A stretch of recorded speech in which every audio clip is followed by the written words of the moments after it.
afternoon and good evening, everyone. Welcome to Beyond the Outer Realm, which is a spin-off of the main show, The Outer Realm, on Wednesday and Thursday evenings that you've all come to love, and we thank you for it. We appreciate you all so very much for listening and contributing. And I see the chat room is slowly starting, so that's awesome. Um, we are, of course, still broadcasting live on the United Public Radio Network, UFO Paranormal Radio Network, 105.3 FM from the Gulf Coast, 107.7 FM from New Orleans. So thank you, thank you, thank you. Um, our guest is from the UK. So for you guys, it's evening. For us, it's just, 2 o'clock in the afternoon, pretty much. But we are welcoming back Bil Bungay, who has been a part of the Outer Realm. You guys could go in and catch the archives there. And we thought this would be nice for the new show as well. He's the owner of 30 East Drive, Pontefract, which is AKA the Black Monk House, which is said to be the most haunted house in the UK. You all know it. I know anybody who knows anything about the paranormal knows this location. And I've had a few people say, oh my God, 30 East Drive, we know it. So I love to hear that. I really do. I love to hear that. So we'll backtrack a little bit and, find out all about Bill and find out a little bit about this location, or a lot of bit about this location, and sort of spin off into, other locations, and maybe he'll catch us up on what he's been doing, which is always something phenomenal. So without further ado, Bill, how are you? Hey, Michelle, how you doing? Good to see you again. Always great to see you, Bill. Always. Good. Oh my gosh. So, man, what have you been up to since the last time we saw you? Anything exciting? Oh my goodness. Well, I mean, actually, I think before we spoke, I was just about to make another film, actually. So I've since made another film that is available in the US. And I'm wearing the T-shirt. Look, wear the T-shirt. It's called The Parapod. Oh, I love it. The Parapod movie, a very British ghost hunt, and it's actually a sort of a comedic take on ghost hunting, and it's actually very funny. British humor, admittedly, but which we love. It's great fun, and it absolutely, and it's essentially. It's a spin-off from a very famous podcast that happened here in the UK, featuring a skeptic and a believer in the paranormal. And so the idea for the film is very simple. It's that the skeptic had to take the believer on the road to try and prove to him that ghosts exist. So I love that. You came on the show, I think, for a film that you had done before, the second time, right. and we had a hoot. So it's something similar to that, I'm guessing, which is that must have really taken off if you're looking at branching off and doing something similar. Well, definitely. I'm not sure that I have necessarily have the appetite for another film just yet, but right. But there's always something interesting happening in the paranormal field, and as well, I'm a passionate advocate of all the all things paranormal. Yes. Now, having had the experiences I've had, which is obviously what we're here to discuss, but all good. Yes, this is what I want to talk about, because the first time you came on the show, it was from this sort of, I was a bit skeptical and bought this place. That's right.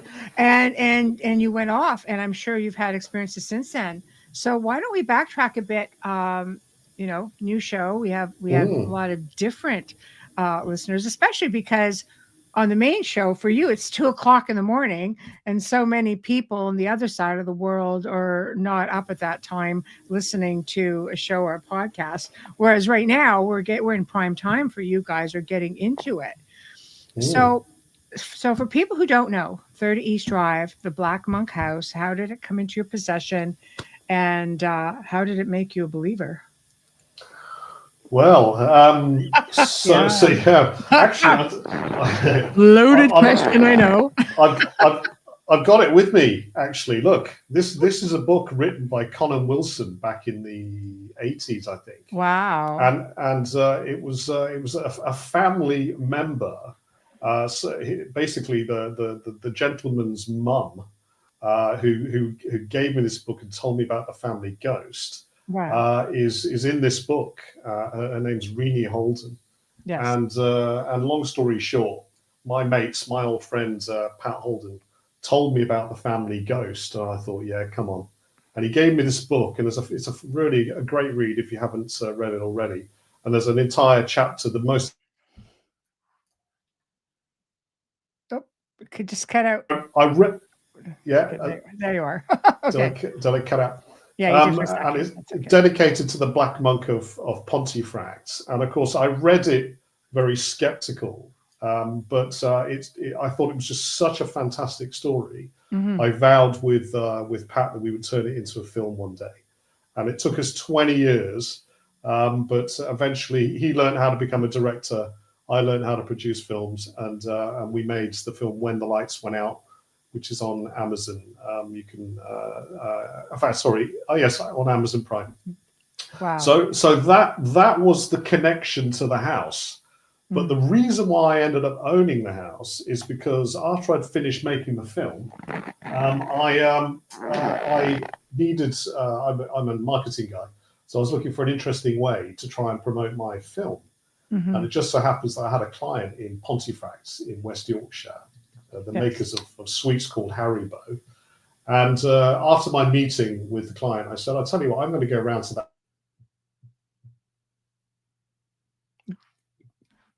house, never been there before. And I went to the house, and the house was for sale. And I thought, wow, that's interesting. You know, I could have my premiere in the actual house. And it was cheap. It had been on sale for 4 years. No one wanted to buy it. So I bought, needless to say. And so I bought the house, and yeah, that was the beginning of the most incredible experiences of my life, I have to say. Wow. So you went in there, I guess, a healthy skeptic with an open-minded skeptic, not sure what to expect from this location. Very much so.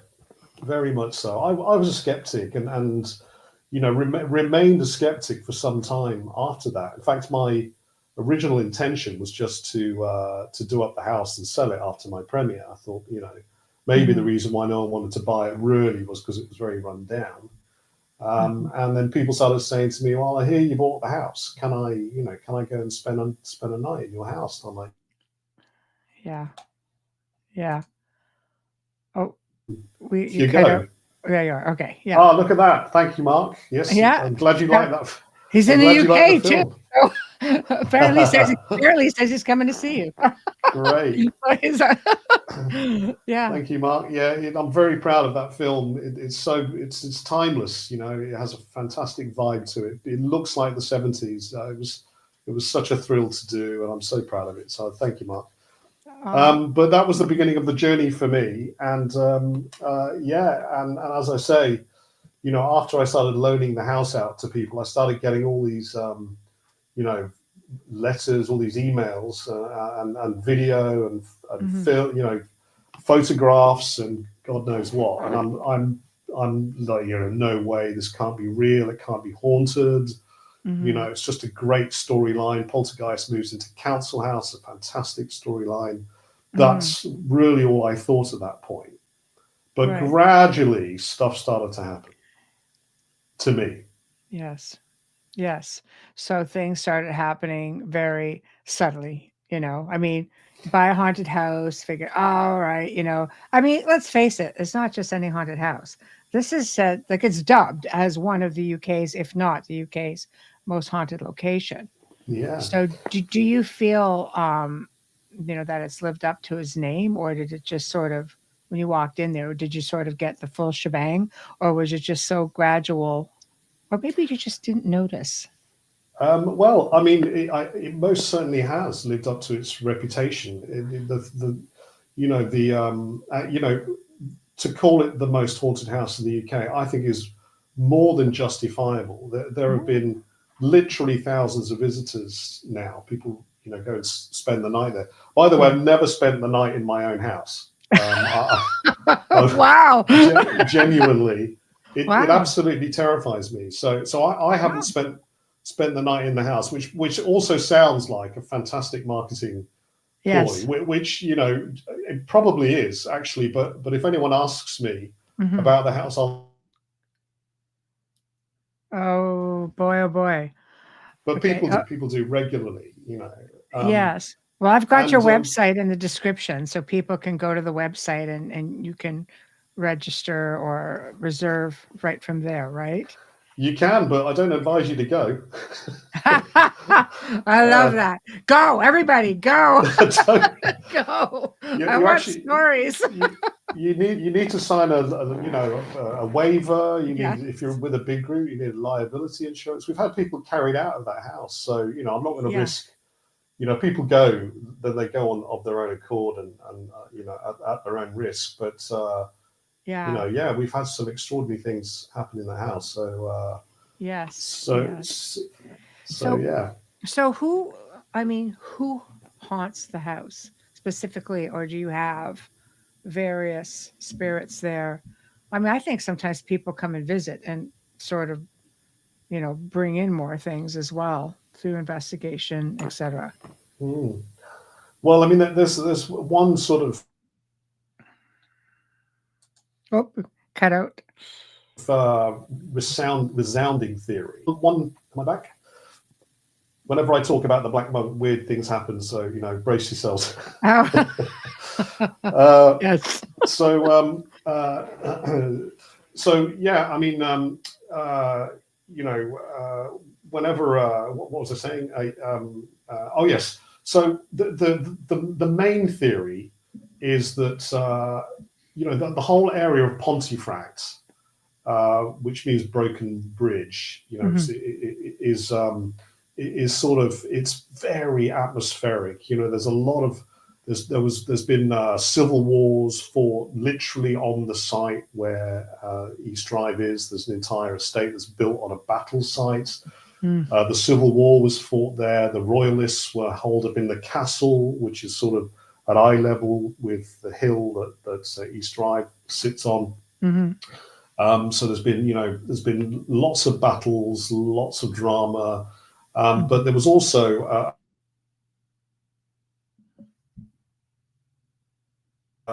there by all accounts, we've never managed to find this book, but there is a book by all accounts that talks about a monk that was very bad and did bad things to young girls, and including murdering them. And he, by all accounts, this is just the legend, Hmm. was executed for his crimes, actually on the High Point, which is where East Drive is. Hmm. There's a few different themes that wrap around East Drive. Hmm. The High Point was where you would where you would do the execution, so everyone could see. It Hmm. also either had a bridge or a stream running through that point. Hmm. But we've also discovered, the neighbour has actually been down this, that underneath the house there Oh is a boy. large medieval well, like Hmm. literally underneath the house. And we've researched a line of wells that run around the area, and they really are sequential. And where East Drive is, there's nothing on the map. So it Hmm. was long. It was long. Hmm. Long lost, long forgotten. And interesting to note that 30 East Drive was actually the last house built on this entire estate. Maybe because it was just the last of the sequence, but Hmm. it's equally as plausible that because of the medieval well, they needed to apply different engineering techniques to Hmm. make the ground solid. So Hmm. underneath the house, there's this well. The theory is the bodies of the girls were thrown down the well, and the body of the monk was subsequently also disposed of down the well before the well was capped, because it would have been poisoned at that point. Hmm. And so I don't know if you've seen the film The Ring, Yes. but to my mind, it's a bit like that. Beautiful. There's something that may be coming from the well. It's a theory, Hmm. but the big theory is that it's a black monk, and that monk has been witnessed on at least 4 occasions, physically witnessed in the house by the original Pritchard family, Hmm. and there have been, we've actually caught things on video at 30 East Drive. Hmm. Yeah. In recent history. No one's seen, though, the debate goes on, right? No, it does. It does. Um, Patsy says, has the monk been experienced in any other buildings on East Drive? Well, excellent question, Patsy. Not least because we have a neighbour opposite, the wonderful Sue, who is a white witch. She's a very good force. And if you ever go to 30s Drive, you're advised to get a protection spell from Sue, Hmm. and you'll get a really good night's sleep if you do. She what she does is quite something. But she talks about seeing, the dark shadow actually move around the garden and actually move off down the street. So people have seen him moving around, but significantly the neighbour, because the 30s Drive is a semi-detached house, the two Hmm. small houses that are adjoined. The Mm. or whatever you wish to call it. Hmm. All right. Oh, And actually, there is one other little anecdote, just to conclude, which is yes. being followed home. Again, as a skeptic, I've always been, yeah, come on, but we have had a few reports of people being followed home, and one particular gentleman insists that he went on another ghost hunt somewhere else, Hmm. and he was attacked by a marble. Yeah, that's probably a slight exaggeration, but it came at him like a bullet, and on Wow. this occasion actually hit him. And marbles moving around 30 East Drive and being thrown around, and I've witnessed that myself. Hmm. Is very sort of we sort of can't help but feel it's very typical of what the Black Monk seems to do. And Hmm. so he was insistent that the Black Monk followed him to this other venue, but again, open to Must have debate. been yeah, must have been something about him that the monk didn't like. Maybe he went in a bit skeptical. Maybe the monk's like, "Yeah, how you feeling now?" They have been known to do that, right? Well, Well, absolutely, and it kind of lends itself to one of my own observations, which is I can't help but feel that whatever entity's in that house is actually reacting according to your view of it, Hmm. your expectations of it. Hmm. It's as if it knows somehow, Hmm. and I'm very very intrigued by that. So I've Hmm. had experiences in the house. My mind has been blown, but I've Hmm. never been physically hurt. And I am terrified of what it is because of some experiences I've had, historically. Hmm. But I've never been, physically hurt Hmm. by the Black Monk. But then other people have. People have been Hmm. scratched, pushed. Diane, the girl that lived in the house back in the 60s and 70s, she was physically dragged up the stairs by her cardigan, and she was left with red marks around her throat. Wow. There were, a fair amount of trauma Hmm. associated with the Black Monk. Hmm. But I personally haven't experienced that, but I'm familiar with certain people that have. Right, and it doesn't sound like you're going to give him much of an opportunity to either. So No, best not to. it's like I'm good. Wayne is asking if the house is unoccupied for the most part. Have there ever been issues with people trying to break in, which seems to be common in haunted house? I mean, he had a haunted manor house himself, and people were Right. always curious about it. People would just end up, like in the house. He lived there, and people were always just like, Wow. "Yeah, it got weird. It got weird." So yeah, Well, all I can say is there is no better guard dog than a poltergeist. this is true. But Yes. thankfully, no one has had the kind of the courage to break in, and I don't blame them. And you know, uh, so yeah, I don't know. I love it. I love that you contemplate it, but there are some people who don't really think twice about it, and then they find out a little too late. And I should not have done yeah. that. I should not have done that.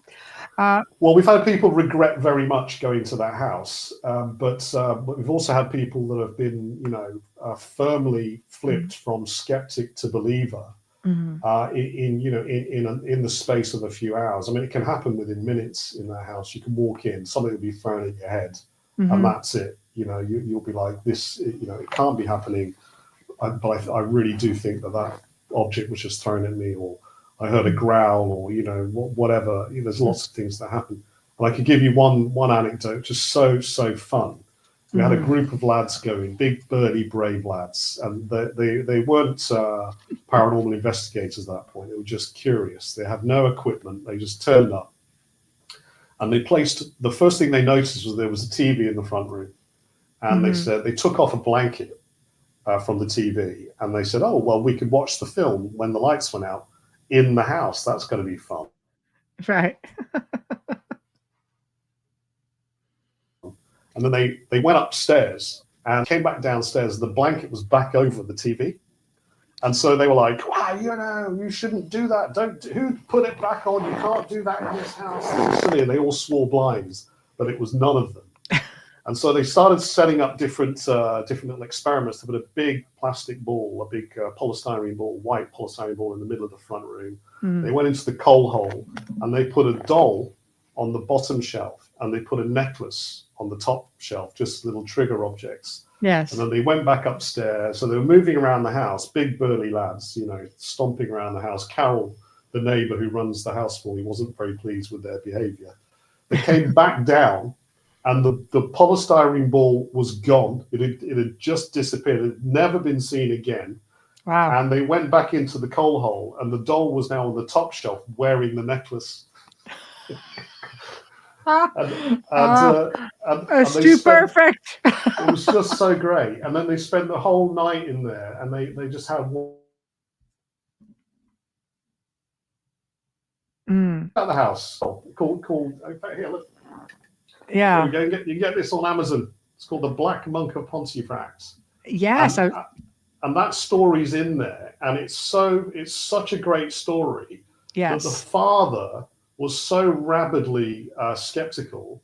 Mhm. He just flipped from one end of the spectrum to the other, and in the end, they're lying in bed upstairs, and they could hear the dragging outside the bedroom door, and Yeah. by which time Steve's dad was just, "Let him effing drag." Yeah. I They don't were care. just spent. Yeah. Fantastic story. I love it. Like I don't care. I don't I care. don't care. Don't want to do it anymore. Uh, so when you wrote this book, it was, you had a few of your own experiences, but what was that one experience that said, I really have to write a book because no one will believe it? Well, I mean, that absolutely was the defining Mm. 2016. It was a Sunday. I remember it well. And I Hmm. was down, I went up to Pontefract for one of my sort of regular visits. And I'm stood at the sink. Now, if you know the history of 30 East Drive, there's quite a lot of things things have happened all over the house. But the Hmm. sink is really quite renowned. I mean, it's obviously you'd expect the tap to have turned on its own, which it has done on many occasions. Yeah. But Yeah. it was where Jean Pritchard stood when she turned and saw the black monk stood behind her in full physical form. Mm. It's where the pools of water appeared on the lino on the floor. It's Hmm. where all of the items from the cupboard, from the kitchen cupboards, crashed out with no one present, but no one in the kitchen, but people in the house. They heard everything crash out of the kitchen, and they went into the kitchen, and everything was out of the cupboards, but nothing was broken. Things like that. So the kitchen is a fantastically Mm. one occasion I'm just washing up a cup, and I just feel the instinct to turn, and I turn, and in the corner of the room, this object just appeared out of thin air. And it was in broad daylight. It was daytime, which is significant because there was no hiding what was happening from Hmm. my eyes. This object appeared, and it was thrown at my head ballistically, and it went around my head, bounced off the window behind me, and landed at my feet. And it was a domino. It was a number 9 domino, a 5-4 domino. It's I've kept downstairs. I should have brought it up to show you. And at that point, I offered some expletives that I can't repeat here. And at that point, my mind was thrown, because conventional science will tell you that cannot happen. And so the only thing that I will ever be told by someone that was serious about science is that I imagined it. I then spent the next 2 hours being bombarded. Oop, frozen. Oh, there. Okay. Yeah, we're good now. A handful of screws came through the ceiling, and they went past my ear when I was up, my head when I was up in Diane's room, and scattered across the floor. A marble came through the ceiling directly above the piano, and it hit the piano board with such velocity it took all the varnish off one spot. And there's like 6 to 10 layers of varnish on the piano. Wow. It was booking it. Interestingly, earlier on, in fact, there's a fascinating little kind of connection here that I've observed all of these things, and I kind of note them. And one of them is that all the objects that were thrown, there was a red plastic ball that appeared over Carol's shoulder while I was speaking to her face to face, and it came, towards my head, went around my head, landed on the floor, and I picked that up and put it back in the fruit bowl. But what was interesting is all those objects I had a physical and direct connection with.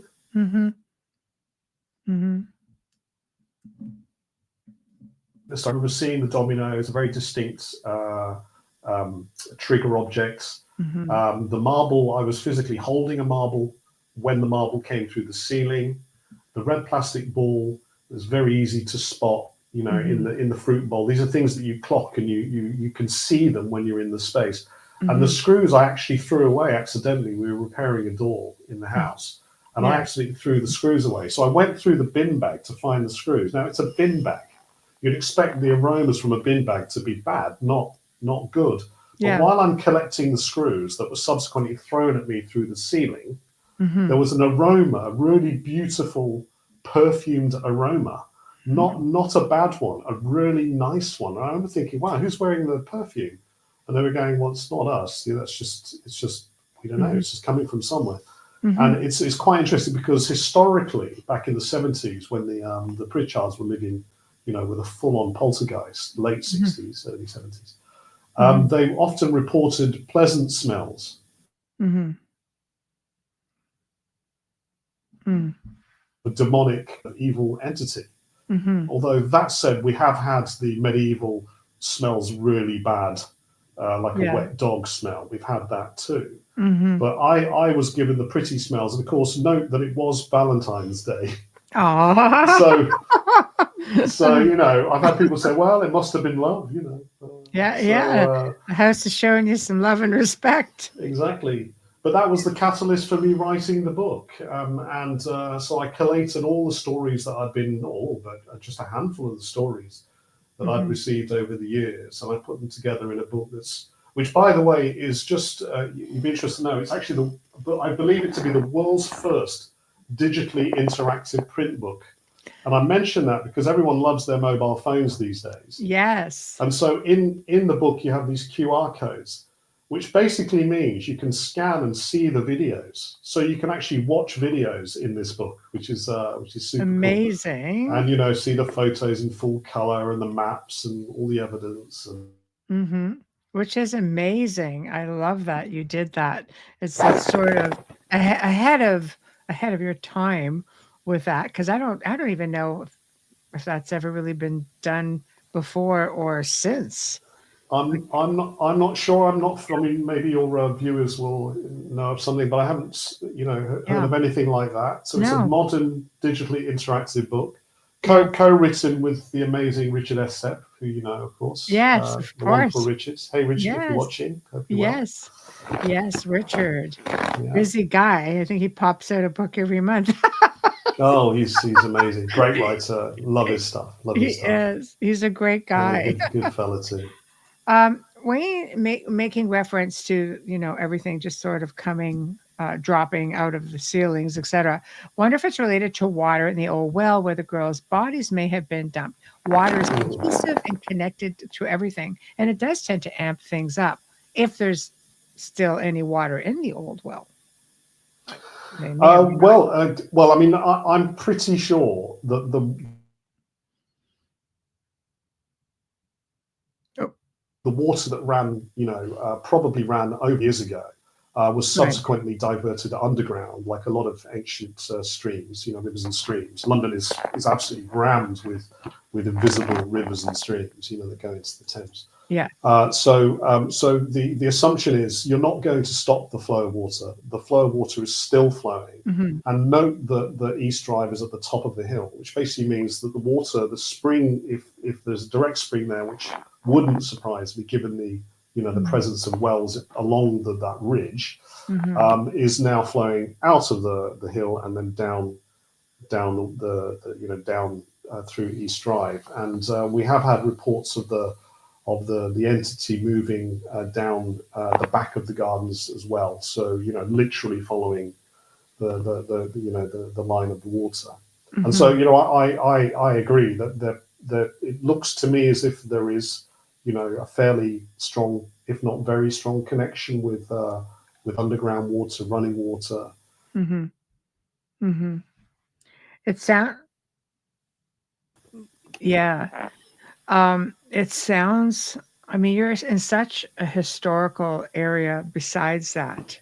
I mean, I can't see it being, one specific energy all the time. Like, do you get reports of, different beings in there? Like, I mean, you get the smells, which is a lot, but do you get any other beings show up? Like maybe some of these girls, these children? Well, yes. In fact, that's absolutely the case. We have either one or two girls called Emma and or Emily. So maybe the same entity, but Emma has been photographed in the house, and she's a very tragic figure. You can see again in my book, you'll be able to see her face, but it's she's an ever so it's a very sad image. She looks very ghostly, but she's very physical. She was photographed in the upstairs bathroom doorway by a couple of girls that visited very early on, actually, very early on. And they not only captured that incredible photo of Emma, they also had some interaction with her. And in fact, Emma has been recorded. Literally, her voice has been recorded on a number of occasions. She does speak. If you're, I guess if she likes you, I guess she'll make her voice heard. But what was fascinating is that night, these two young ladies, they brought a dog with them, and around about 4 o'clock in the morning, they sat downstairs in the front room, and one of the girls had gone to get a little jug of water, and she filled it with water and poured it in a bowl for the dog to drink. And they were just chatting,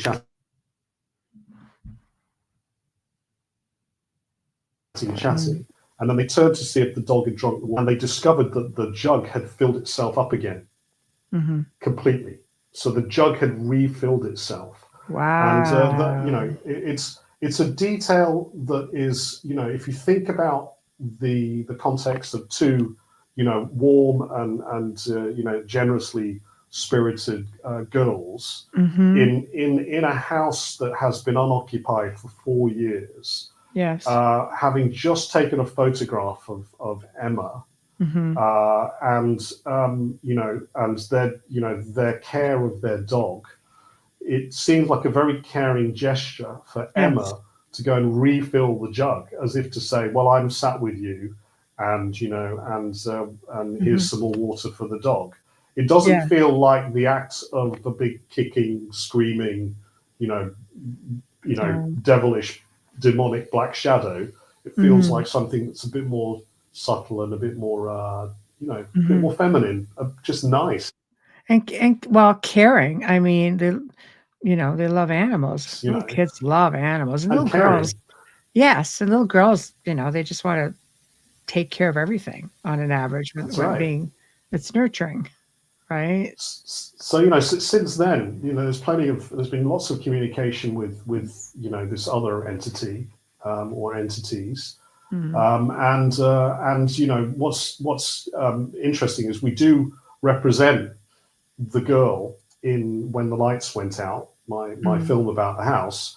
mhm. She is in that film, and so we actually have the contrast between the black monk and the girl, and the way that they interact in that house. And Mhm, if they are connected in terms of mhm, the historic story, if she is indeed one of the black monk's victims, and she mhm, really does look like a victim when you see her face, mhm. then it does it not make sense that they are still at odds? Yes, She's warning of his presence. of his She's the presence. good force versus his malevolent.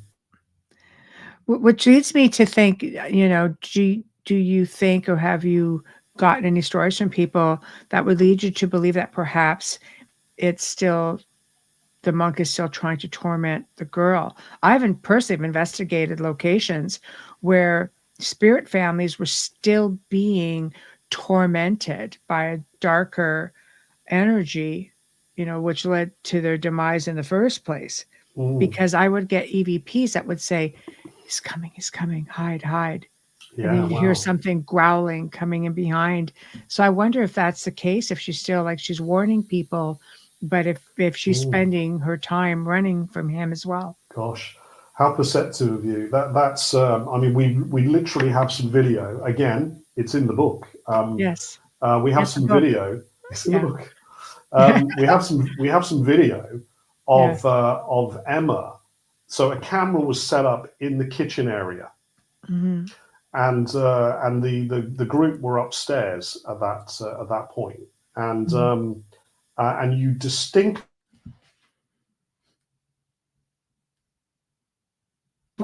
don't go in there. Oh. So she was literally warning. At least that's how it sounds to me Mm-hmm. and to everyone else that hears the video. Mm-hmm. Warning people not to go in there. And by don't go in there, I Mm-hmm. think she was probably, because it was filmed in the kitchen, Yes. referring to the coal hole, which has an incredible list of events Mm-hmm. happening in there. Not least the doll with the necklace. That happened in the coal hole. Yes. Yes. So Yes. yes, it's interesting that you should say that, because it certainly does sound like she is prepared to warn people Mm-hmm. of his appearance, his presence, his location. Mm-hmm. Fascinating. It is super fascinating. Um, Kathy, Patsy, sorry, I'm watching. Kathy's right over you. Have you had EVPs, or have you done a seance to contact the Black Monk, or maybe some of your guests that you know of? Well, yes, the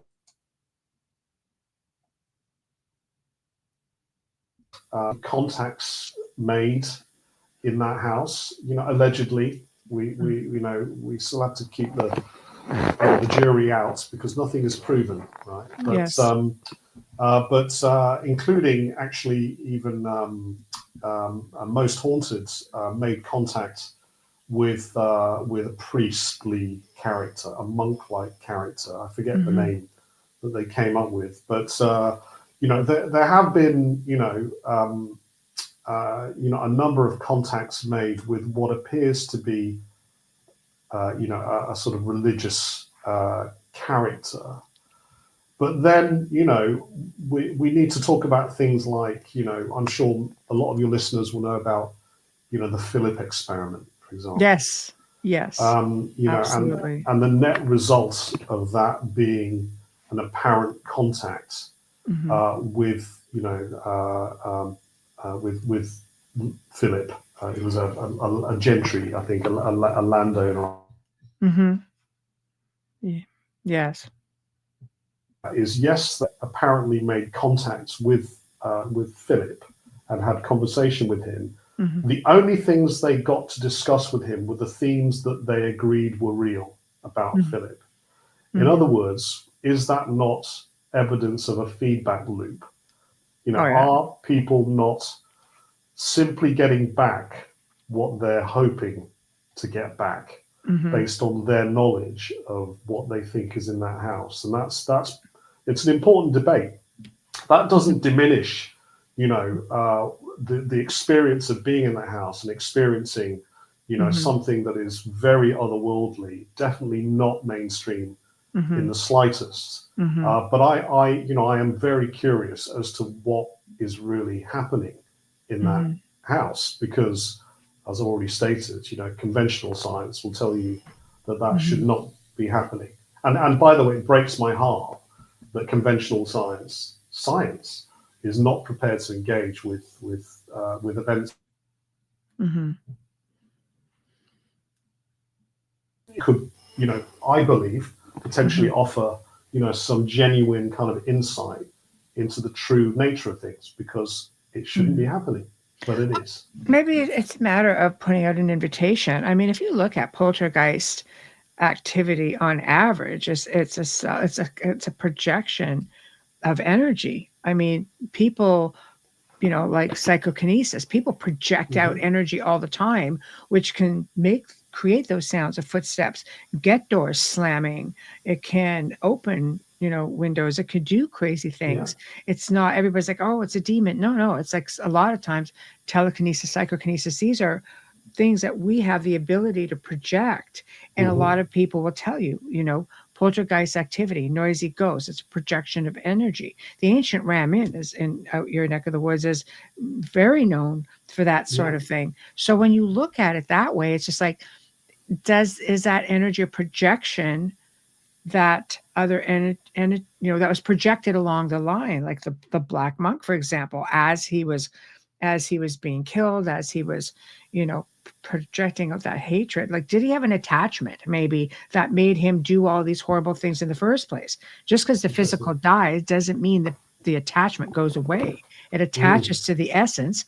It remains with the essence because the final prize is the essence, after Mm. all.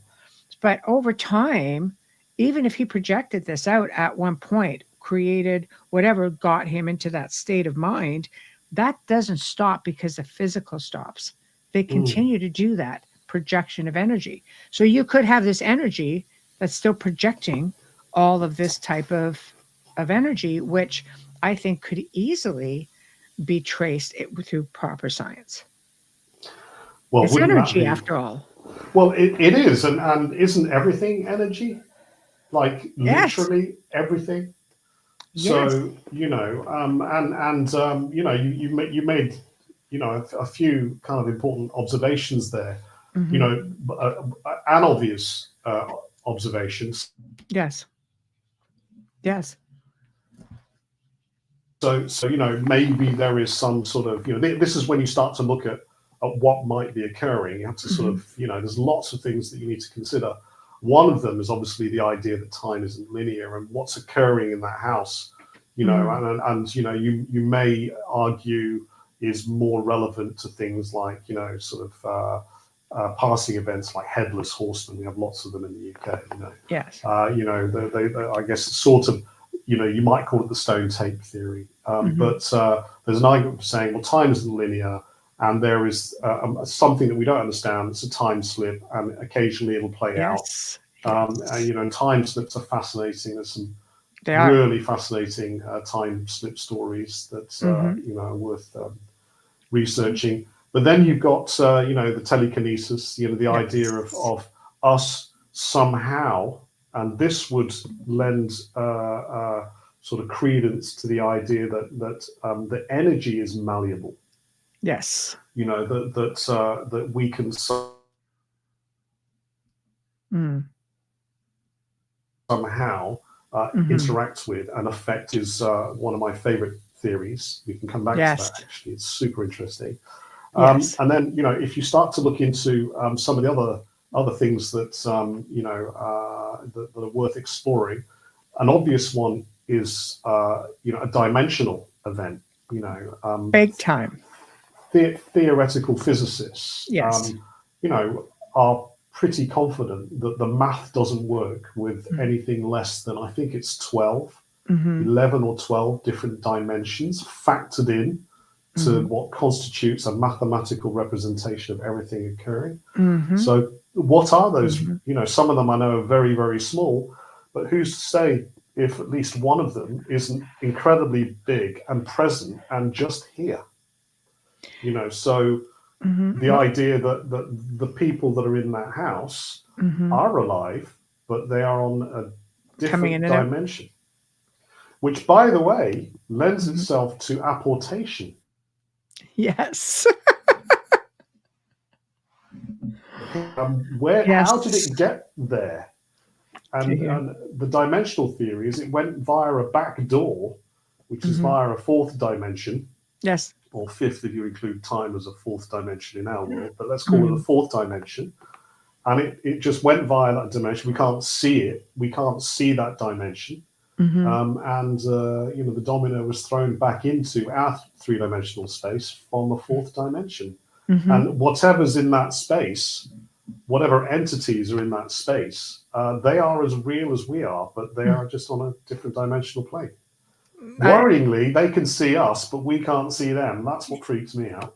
Yeah, well, big time, big time. I love that though. When you're getting into, dimensionals, interdimensional, multidimensional, getting into different multiverses and getting into, there's a strong belief that a lot of this stuff can even lend to, because everything is connected, cryptids, getting into extraterrestrials and just different levels of life essentially coming through. I mean, some people will tell you that dying, go to the light means, it's just like a bleed through, you're just coming right back through the birthing process. Go to the light. There's your family and friends waiting. Like there's so many theories, but it's locations like this that can help prove those theories. I agree. Time slips happen every day to people, every day. I mean, I know of two people within like my own circle through people I know who have had time slips as children. Wow. And they're still alive to talk about it to this day, which is how I Wow. found out about it. So it happens. Oh, absolutely. But let's take it a bit further. What about tulpas? Because tulpas, right? Well, look at Slender Man. It was created in a chat room with intention, and they've given it characteristics, everything else, and there started being sightings of this thing. Yeah, that's it. Right? Exactly. So I don't know. the tulpa is obviously another Philip experiment, isn't it? Just on a grander scale. But its projection is so strong, it lends to what you're saying with how many people are going into your house, essentially, and with intention and mindset, creating energy. Yeah. Most definitely. We're sort of. I mean, there are other theories that we need to consider.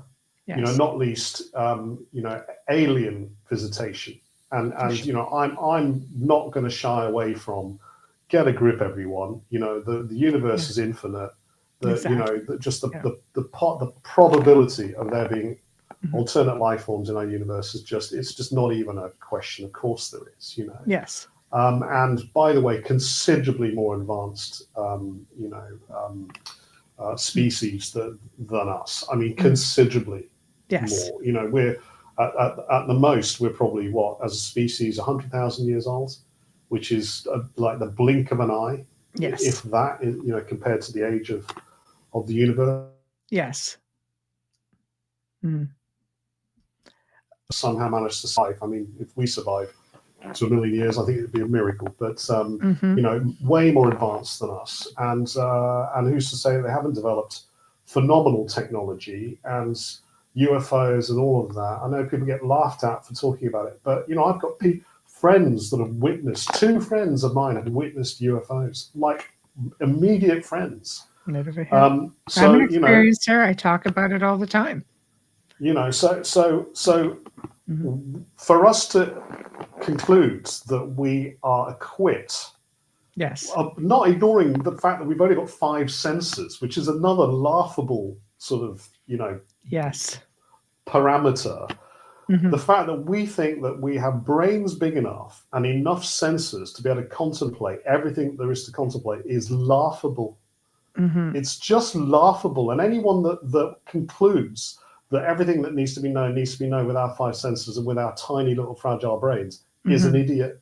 I'll put it out there. We I don't are. care how big brain Yeah. Yeah. you think you are and how studied you think you are. Those are the parameters by which you define We're everything energy. that exists. Exactly. We're Well, energy. And I think if you're we capable of we are. projecting energy to a point where you can make the physical world around you, like slamming doors, footsteps, like you could Yeah. project this kind of energy, that tells you pretty powerful. I think it's just easier for people to believe that there's something else creating it. But I'll tell Yeah. you, Bill, I mean, I investigated for 20 years, and Right. I will tell you 50%, and that's being very, lax about it. 50% of the people I have worked with were also extraterrestrial experiencers. And the Wow. similarities, the foul smells like sulfur, so on and so forth, Hmm. abductees or contactees have reported smelling that sleep paralysis, which, for Yeah. example, to show you the differences in the paranormal, we'll call that the hag syndrome, where they push down on your chest, you can't move, you're paralyzed. A lot of contactees have experienced the exact same thing. Like there's so many similarities, you Hmm. have to ask yourself, which am I really experiencing? Quite. And in fact, I'm always reluctant to talk about this because it is already enough of Mm-hmm. us to enough of a challenge for us to figure out what a poltergeist might be, Mm-hmm. right? Mm-hmm. But I kid you not, an alien grey has been Yes. photographed in that house. Now, riddle me that. There you go. There And you there's go. talk of portals, and Yes. and so another argument is that whatever's in that house isn't a ghost, isn't a demon. Mm. It's none of the above. It's not even, Mhm. well, I don't know. Maybe it is, telekinesis. Maybe I've just, Mhm. because of my own interests, Mhm. let's say manifested Yes. an alien grey in that house. But maybe it's just, something real that is,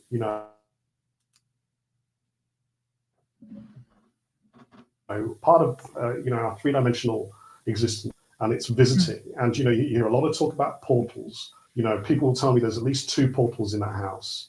And there's Mhm. all sorts of theories that are related to visitation rather than ghostly phenomena People can create in the house. portals. It's not hard to Hmm. create a portal. You can do Yeah. so just through intention without realizing sometimes that you are, much along the lines of creating a type of poltergeist energy through projection. I mean, Mm. there's so much that, like, I mean, it gets pretty deep, but I Yeah. think that I'm not surprised that this house would have had, grays. They Mm. just pop in and out. I believe that they all use, the same ways in and out. Yeah, maybe it's a sort of an intergalactic superhighway, and there are Mhm. all these different entities coming and going. Something that we don't fully understand yet. I mean, there's lots of different theories, but I'm particularly. You ever heard? So it's essentially where 2 photons can be connected across the universe, Mhm. right? So they Mhm. literally can be connected. So the theory is, if a photon does something at the other side of the universe, you'll see it at this end of the universe. You Mhm. know, I'm sure that in time we will learn how to use quantum entanglement Yes. in order to project, right? In order to Mhm. project ourselves to the other end of the universe in a Yes. moment, because there's no, it doesn't, they don't fit into conventional physics at all. They don't travel faster than the speed of light because they don't travel. They are just connected. And so, who's to say that these advanced civilizations haven't already perfected that. You know, when UFOs just seem to disappear, you know, Yes. maybe there's an argument that says, yeah, it's cloaking technology, or they're just super fast. Fine, we can see that, or that's witness. But maybe it's just a question of turning off the entanglement. It's a theory, but why the hell not? But given that we already know that quantum entanglement is a real thing, so yeah, it gets deep. But you know, the point is that 30 East Drive, you know, as you rightly state, has some sort of experimental value. You know, it's not just a haunted house; it's actually something really radical and left field that is, you know, that could potentially be an experimental hotbed for some of these, you know, to explore some of these theories. You see, I agree. I think there's some parts of the world that are, let's just say, more activated than others that can bring in, you know, like it's a perfect storm of circumstances. And I think that sometimes what creates, for example, you know, portals, not hard to create, but when you have a place with battlefields and the release of that energy, when you die and your essence just leaves the body, that's a hell of an imprint just in itself. Now do that on a mass scale. So now you've got this type of energy that's very powerful because it's very combined, you know, and you have all the water, you have whatever's underground, you know, limestone, quartz, all that sort of thing. You know, you start putting in, factoring everything in, and it's not surprising that you have such a powerful spot. I find the UK is highly, it's like supercharged to start with, you know, because it's just, it's this island and it's got everything going on, technically speaking. But I think when you have a mix of people that come in, you know, we found this with our haunted place. I mean, sometimes our spirits would go quiet because of the type of investigation that was going on. I mean, we've had coins fall from the ceiling. It was all very benign, though. It was nothing malevolent, nothing like your location. You know, the spirits were just active only with certain people, though. But you have a mix of people who come in with different intentions, different mindset, different, just everything. And I think they leave a piece of themselves there, or they leave, you know, some of, I mean, people come in with their own attachments or with their own spirits, you know, attached with them, and or who walk with them. Not everything's attached. But I think your place is just a location that has amassed even more. And the more people that go in, especially with the intention of wanting to communicate, you know, it's like you start going into a place where everybody wants to communicate with that entity, that just empowers it on a different level besides that. Well, I suspect there is some connection. I mean, you know, the house is active. You know, after what 70 plus years, it's still as active as it ever was. You know, Yes. you know, and by the way, your point about you know, the kind of this sort of you know all this energy kind of meeting in this place. It's even on a ley line as well. So it's you know that particular point that just happens to have a council house on it is you know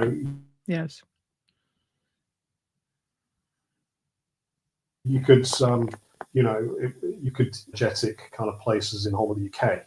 You know, it's just, and by the way, it really does feel like that. You know, if you ever have the chance to come and visit the house, you'll feel it yourself. It's really, it's a fascinating place. I will, but you'd have to hang out with me. No, not for the night, but you can. I'll give you the keys. Okay, turned out.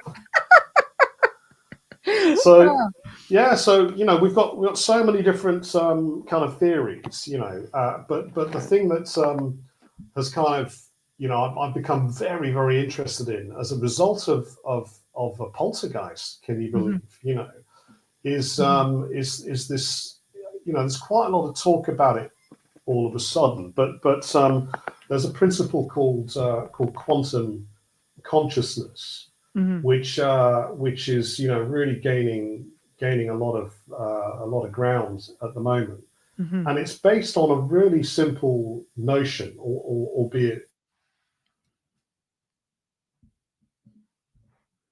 how it happens.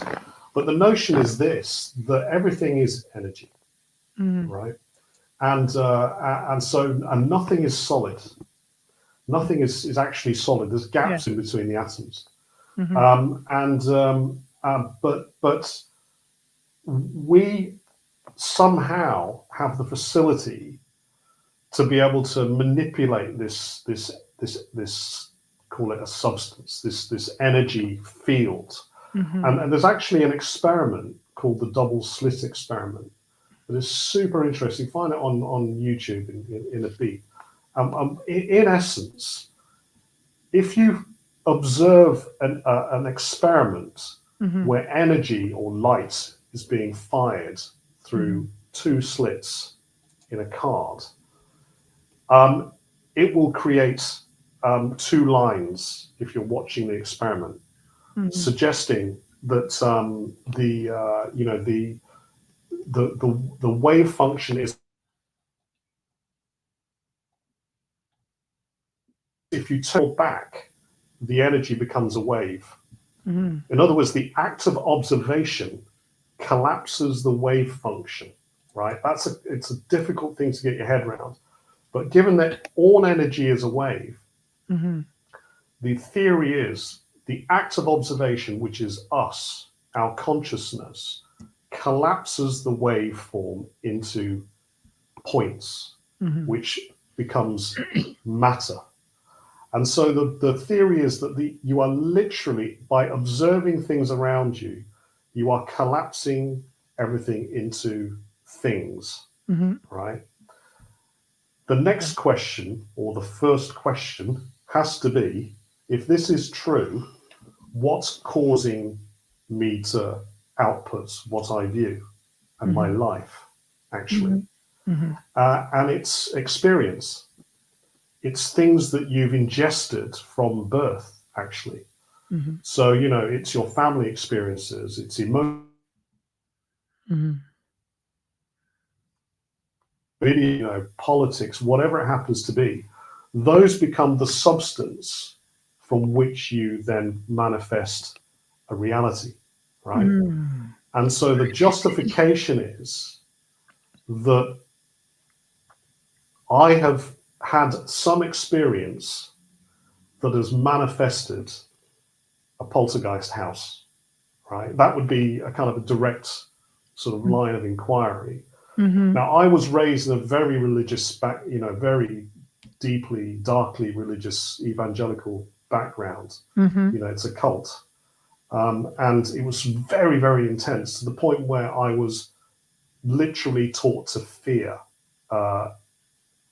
like doing wrong, or the evil things. I was taught to fear the darkness, and to the point where I ended up with a recurring nightmare, which was literally a dark entity at the top of this house, right?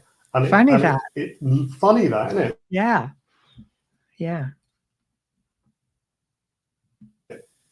And it traumatized me for, I think it was at least 2 years it was going on, to the point where I eventually, and I would have this nightmare every few weeks. It wasn't every night, every few weeks I would get traumatized by that, and I would wake up screaming, And eventually I confronted it, and it never came back again.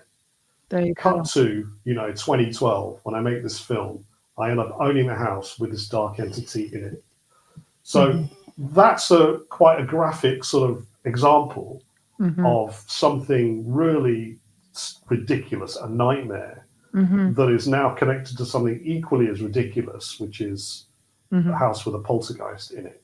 And I would argue that that is nothing more than me manifesting my nightmare as a direct result of the experiences, this very visceral, nightmare experience that I had. Yet you fear this house.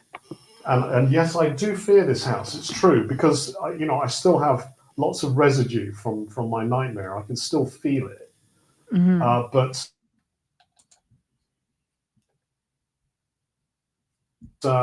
but weirdly cordial, because I did confront my nightmare and it did stop, and so I feel like I've got some control over it. So I don't fear it enough for it to keep me up at night, but I wouldn't want to spend the night with it. Yes. So that's sort of where I but here's the point about quantum consciousness is every single detail in your Mm. life is as a direct result of you manifesting um, a reality. Mm. Now, the fascinating thing about this, Michelle, is that ultimately the reality that you manifest Mm. starts to feed back on itself. So you become more of the thing that you've manifested, broadly Mm. speaking. Yes. So if you're religious, for example, Yes. you will feed back religion into yourself, right? You'll Correct. believe it more and more and more, and it'll become so Mm. that you will think with absolute certainty that you are right and everyone else is going to hell, Mm. right? Mm. Whereas if you're not raised in a devout religious environment, you'll have a totally different perspective that is not influenced by religion, by God, by all that all that stuff, and you will think that you're right, that it's Mm. better to not have religion. Mm. And in everyone's reality, in actual fact, this is where it gets interesting: is everyone is actually right. This is what's surreal. Yeah. Everyone is actually right, but that doesn't make you right. Yes. You know what it Yes. basically says is if we could understand this principle well enough. And by the way, don't forget, it took a poltergeist to teach me this lesson. Yes. If we can understand this lesson well enough, not only can we improve the outcomes for ourselves, because you've got negative inclination, you've got positive inclination. If you are darkly inclined, you'll have a dark perspective. Mm. Contempt and horrid stuff. If you have a positive view on life, you'll take a different view. Mm. And it doesn't mean that you won't see the dark stuff, because you know, it'll be an ingredient. You'll still see it over there, but Mm. you'll have a positive outlook. You'll have positive experiences, and you could have a life that is void of the darkness. But you Mm. could also have really interesting experiences like a poltergeist. Yes. The bottom line is I've had a really eye-opening experience interacting with this entity. Mm. It's given me some of the most interesting moments and discussions just like this, Mm. in my life. But it's Mm. also illuminated me, and my eyes are open as a Mm. direct result of it. So I'm Mm. actually very grateful for it. I still don't want to spend the night with it, but but I'm very grateful for it, and I think there's a huge amount for us to learn. So Mm. that's what I honestly think is kind of going on. And if you look at the detail of my life and in your life and in everyone's lives, Mm. are as a direct result of ourselves. We Mm. are both the creator and the observer in the same breath, which is a mind-boggling piece of Mm. weirdness. We're both the director and the viewer at the same time, and that's called quantum consciousness. Mm. And the only thing that we need to figure out after this, by the way, I should add that I've been asked to come and present at the Festival of Consciousness in Barcelona this year, which will be really Congratulations. interesting. With a bit of Yes. luck, they'll get me to talk, but we'll see. Well, But this is the part that needs to be uh, addressed. well, it does. But remember, I am the one that is responsible for manifesting, speaking at the Festival of Consciousness, or rather presenting, and I'm the one that needs to up the ante into speaking at the Mm. Festival of Consciousness. But that's, I'm now that convinced of it, that things happen to me on a Mm. is local, communal, global, Mm. universal, and Mm. it's immediate, like literally in the next 10 minutes. It's short term, medium term, long term. Mhm. And you once you understand how it works, things will happen. So this is a really true little thing, I have to tell you, because like a lot of getting on in terms of age men. Yeah. I'm 60 now, so I'm an old man. Oh my I'm God. I know, it's Stop it. shocking, isn't it? Looking Stop good. it. looking good.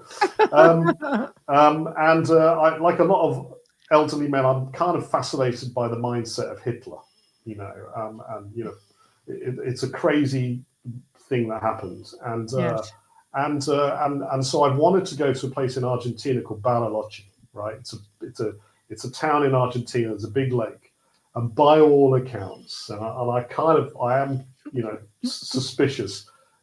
There's a story that says Hitler actually escaped, right, and went to Argentina. You have to research Right. like to see his house. And I was watching a documentary about Bariloche talking about Hitler's escape. And I swear to God, an Argentinian man knocks on my door, walks into my house and says, "Oh, well, I can take you there." Like literally within 10 minutes, I turned on this Very documentary random. and there was a random thing. This Yeah. Argentinian guy knocks on my door, and his friend had just turned up, and he happened to be staying in my house. I offered my house. And he said, "Oh, well, I know Bariloche." And within about 2 weeks, he'd sent me photos of him fishing on the lake outside Hitler's house, right? It's So I'm there. like, I know that spot. do you know it? Yeah. There you go. Yes, I So do. I do. it's a slight digression, but so my point is that Yes. is almost as abstract as a flipping poltergeist. I don't know Yes. any Argentinians, That's the most random, weird It's thing so about the random. whole thing you're talking about with that. It's so random. Um, Dolly asked, or basically making a point, she goes, consider that the entity activity sees you too. Its reaction to you can involve its concern of your ability to affect it. It can also react to your energy. Thoughts? Well, I mean that's precisely what we're talking about, Dolly. The energy that it's reacting to, if the quantum consciousness theory is correct, is my energy. Yeah. That's all. And all I'm doing is using my energy to create events that I'm fascinated by. I'm creating a life that intrigues me. Mm-hmm. In incredible detail. Mm-hmm. We don't have time to go into all the detail Mm-hmm. tonight, but this is a poltergeist reacting to you, throwing a domino at my head was something I've always wanted to experience. And I've literally said as much, but at a subconscious level, I've always wanted to see it because I was just not sure that it was a thing, Mm-hmm. but something physical happening to you. Mm-hmm. Is very much a thing. But that does, as I say, that it's a ghost, a demon, an alien, or any of those things. In fact, you could argue that it is all of the above, but only because I am curious and I'm prepared to explore what it might be. And so all these different things are happening. Well, the thing is you've got the perfect location and you own it, so you could go in and experiment,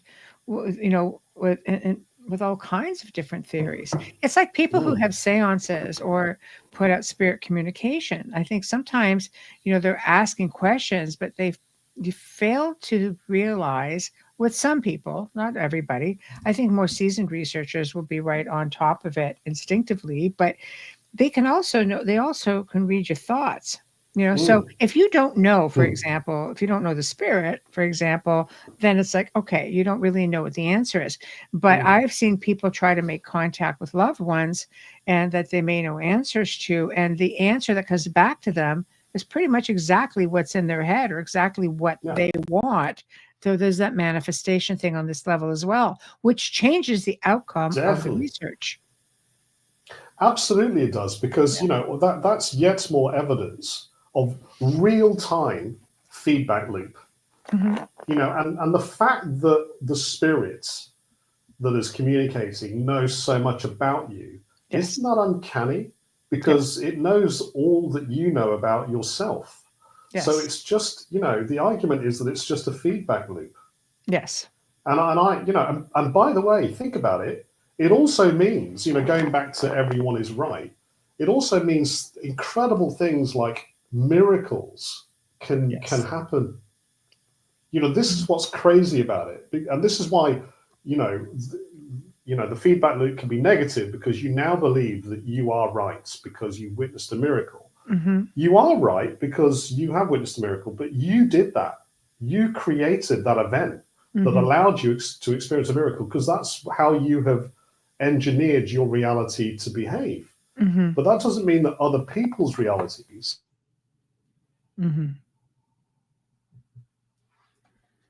are in any way configured like that. To this, a poltergeist, to my mates, is bonkers. They kind of, I think some of them at least, have sort of started to believe me because I'm so, absolute and certain about what I've experienced. But their world doesn't have a poltergeist in it, so they have every right to be skeptical. They are right to be skeptical. They are right in their world that poltergeists don't exist because that's the world that they've manifested. Exactly. And I agree with this. I think persons can also do these things. Yeah, we were talking about that earlier, actually, with projection and so on. We can create. Pretty much comes down to being able to create everything, just through manifestation. Well, I mean, this then takes us to the most, sort of significant sort of point of all, or learning of all, which is you can change the kind of, I don't want to say code because that implies everything's a computer program, which is another theory, by the way. But you can change the kind of the color palette. And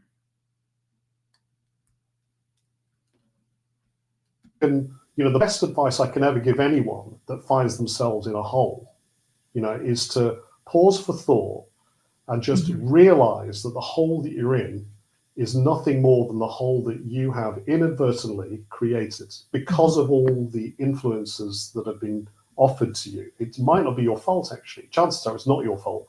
It's all the other stuff that's been given to you. You've got to step away and change the inputs. And if you change the inputs, your world will change. I mean, it's almost a universal panacea. If you are overweight and you want to be thin and you've struggled with weight all your life, change the inputs. Think about think about what a kind of thin person's life might be like. Outdoor activities. Joy. Social interactions. Join a paranormal group.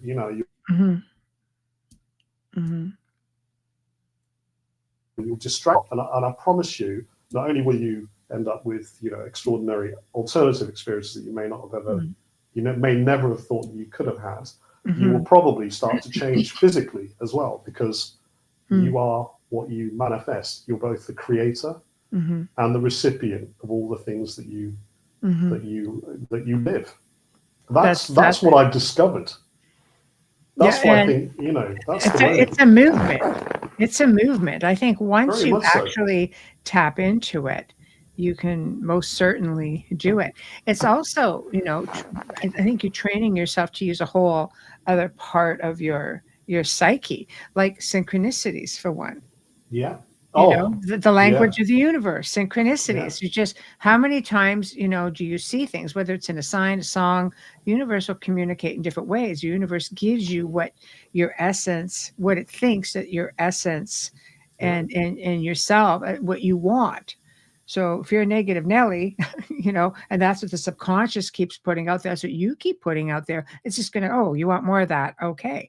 So I think, right? Again, it's that mindset thing. But I know I see synchronicities everywhere because I've learned to pay attention. So when I see something, I'm going, I was just thinking about that. And then I realize, what were I thinking about at the time that I saw this, for example? And you start realizing that you are being given exactly what it is you're asking for.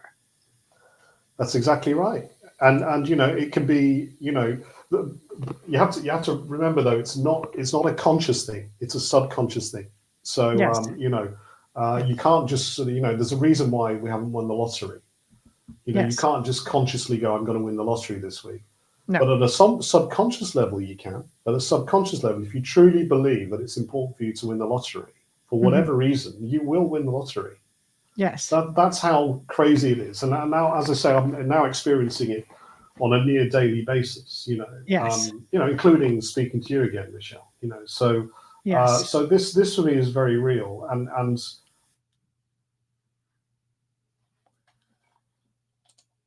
I know this conversation has taken a very peculiar turn, Oh, strange things, but never this is a peculiar in very this strange show. thing. Nope. Nope. Nope. It is all connected. And that's why I always encourage different dialogue that goes into different Mm, areas, because everything is connected. And I just think mm, that it would be interesting, just put it out there that you would actually like real scientific research done at your location. I mean, have you mm, reached out to some of the parapsychology departments in some of the universities or colleges out your way? Because there are like a lot of people who could delve really deep. I mean, you guys way back seem to be ahead of the game, because I mean, mm. not that we're not haunted here, but you're a heck of a lot more haunted over there. And you had the whole spiritualist movement before we had it, Gosh, yeah. right? So Well, I mean, I think you're right, and you know what? Eventually, again, if my point about man, the entire fest appear in Barcelona, that is more or less debating that exact principle, mhm, then I am the reason why science hasn't turned up with all of its gadgetry, and I mhm, think I understand why, and that's because of the sheer breadth of requirement for that study. mhm, We've talked about some of the themes. Every one of the themes that we've discussed, and I think there's more than half a dozen, mhm, would require their own set of study criteria, their mhm, own set of experimentation, mhm, and a lot of very left field lateral thought in order to create the right experiments. mhm. And it may well be that when all said and done, all we'll end up doing is getting the results that we think we're going to get. Yes, I love And that. that will prove nothing apart from, well, quantum consciousness, maybe. But I So, love that. I love that. I think it's fantastic. I'm really glad that you came on and hung out with us all tonight and enlightened us on pleasure. this, because I see two different levels. The house really frightens me, yet it really enlightened me. So you've got these two different ends of the spectrum. And then it's kind of like, no, I think it's all of this and not this. And Mhm. so you've left us all with a lot of food for thought. I mean, you look at Coral, who's been in the chat room. She actually was in the house when she filmed. Let me see. Let me get back to it because I think it's way up here someplace. No Uh, way. yeah, she filmed. She goes, I starred on Unexplained Caught on Camera on the episode where they had the Black Monk No on. way. Yeah. And Fantastic. yeah, and she said, I've seen hooded black shadows multiple times in this house, and the last one, both times while awake. No So way. she says she's going to actually look into it a little bit more because just There you listening go.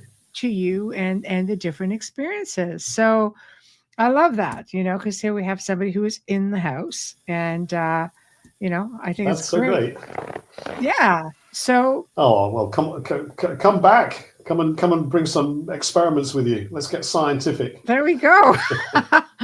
I love that. So anybody listening, go to the website. The website is in the show description. All you have to do is either click on it or copy and paste it, anything along those lines, whatever makes it easy. Book a reservation, go hang out. There it is. Anyway, she says yes. Yes. Definitely.